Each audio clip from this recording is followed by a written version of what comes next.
누구든지 너희가 받은 것 외에 다른 복음을 전하면 저주를 받을지어다.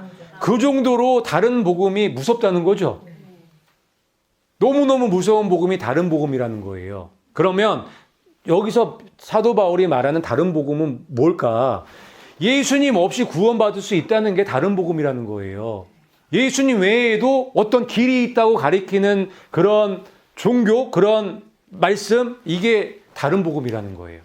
그게 WCC 아닌가요? 그게 WEA 아닌가요? 그게 종교통합 아닌가요?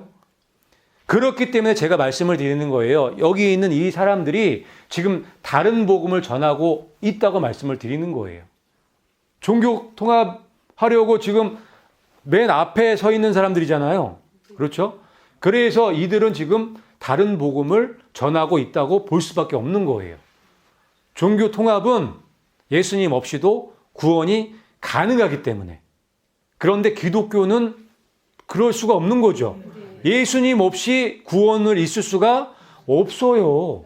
그래서 사도 바울이 너무너무 화가 난 거예요. 예수님 없이도 구원을 받을 수 있다는 얘기들을 하는 자들이 너무 많기 때문에. 지금은 너무 많죠. 넘쳐나죠. 이걸 우리가 알아야 돼. 이거를 우리가 깨닫고 다른 복음이 무엇인지를 알아야 우리가 예수님께로 돌아갈 수 있는 거예요. 그리고 영원한 복음을 전할 수 있는 사람이 되는 거예요. 근데 이거조차도 모르니까, 다른 복음이 뭔지도 모르니까 그냥 앉아서 당하는 거예요. 그런데 이 다른 복음을 전하는 그 곳에 있으면요, 그 사람과 같이 앉아 있으면은 같이 저주받는 거예요. 같이 동조한 거잖아요. 동조, 묵인 동조잖아요. 저주를 받는다고 말씀하신 이 말씀대로 성취가 되기 때문에 여러분 정신을 똑바로 차리시고, 내가 다니는 교회의 목사님은 다른 복음을 전하지 않는지 확인해 보시고 여러분 선택하셔야 돼요.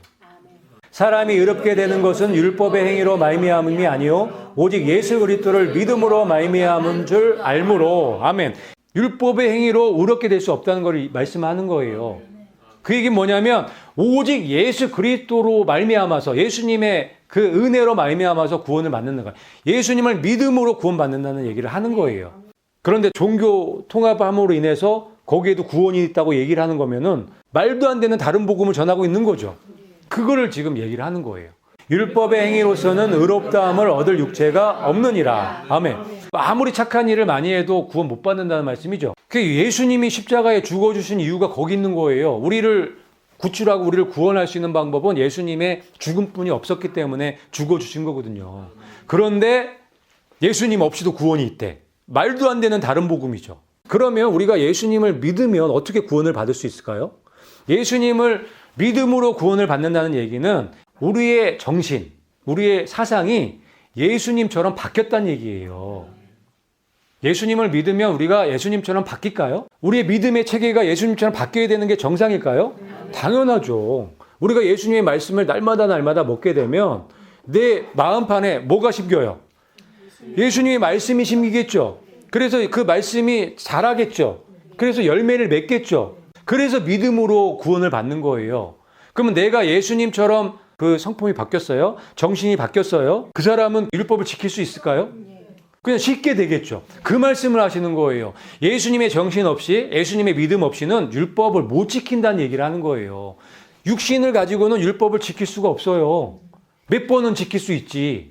하지만 우리가 믿음이, 우리의 정신이, 우리의 마음이 예수님의 말씀으로 변화가 되면 지킬 수 있겠죠. 그 말씀